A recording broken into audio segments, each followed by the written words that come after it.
સુરતમાં ગણેશ વિસર્જનને લઈ ખાસ તૈયારીઓ, કડક પોલીસ બંદોબસ્ત સાથે 600 સ્વયંસેવકો રહેશે હાજર। શહેરમાં આજરોજ ગણેશ વિસર્જનની પ્રક્રિયાની તમામ તૈયારીઓ તંત્ર તરફથી પૂર્ણ કરી દેવામાં આવી છે।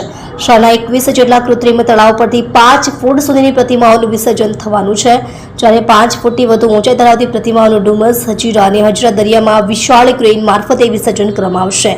સુરત શહેર ગણેશ ઉત્સવ સમિતિ, પાલિકા અને શહેર પોલીસ દ્વારા સંકલન કરી આજ રોજની તમામ તૈયારીઓનું હાલ નિરીક્ષણ પણ કરી લેવામાં આવ્યું છે।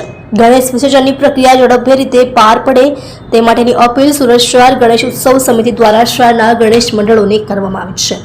સુરત મહાનગરપાલિકા દ્વારા આવતીકાલે ગણેશ વિસર્જનની પ્રક્રિયાને લઈને 7 ઝોનમાં બનાવવામાં આવેલા કુલ 21 જેટલા કૃત્રિમ તળાવ પર તમામ તૈયારીઓ હાલ પૂર્ણ કરી લેવામાં આવી છે।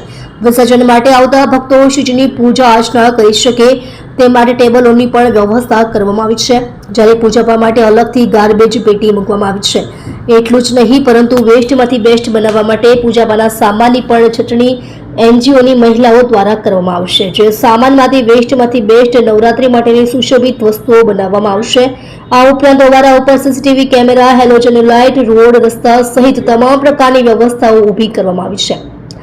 વિસર્જન પ્રક્રિયા દરમિયાન કોઈ અનિચ્છનીય ઘટના ન બને તે માટે તમામ ઓવારા પર સુરત મહાનગરપાલિકાના ફાયરના જવાનો અને રેસ્ક્યુ બોટ સ્ટેન્ડ બાય મૂકવામાં આવી છે, જે ફાયરના જવાનો દ્વારા ગણેશ વિસર્જનની પ્રક્રિયા ઉપર સતત નજર રાખવામાં આવશે। આ સાથે જ ગણેશ વિસર્જનની પ્રક્રિયામાં જોડાનાર તમામ સ્વયંસેવકોને લાઈફ જેકેટ પણ પૂરા પાડવામાં આવ્યા છે। મોટી પ્રતિમાઓના વિસર્જન માટે શહેર પોલીસ દ્વારા જે તે ગણેશ મંડળોને રૂટ નક્કી કરી આપવામાં આવ્યા છે। આ વખતે પણ જીપીએસ સિસ્ટમ મુજબ જ રૂટ પ્રમાણે ગણેશ મંડળોએ મોટી પ્રતિમાઓનું વિસર્જન જે તે નક્કી કરેલા ઓવારા ઉપર કરવાનું રહેશે। ગણેશ વિસર્જન દરમિયાન ધાર્મિક આસ્થા જળવાઈ રહે અને સંતોની સૂચનાનું પણ સુચારુ રૂપે પાલન થાય તેની જવાબદારી પણ ગણેશ આયોજકોની રહેલી છે। જો આવતીકાલે ગણેશ વિસર્જનની પ્રક્રિયા ઝડપી રીતે પૂર્ણ થાય તે દિશામાં તંત્રને સહકાર આપવામાં આવે તેવી અપીલ સુરત શહેર ગણેશ ઉત્સવ સમિતિ દ્વારા સૌ ગણેશ આયોજકોને કરવામાં આવે છે। તમે જોઈ રહ્યા છો લોકચક્ર ન્યૂઝ 24 ઇબ્રાહિમ શેખની સાથે।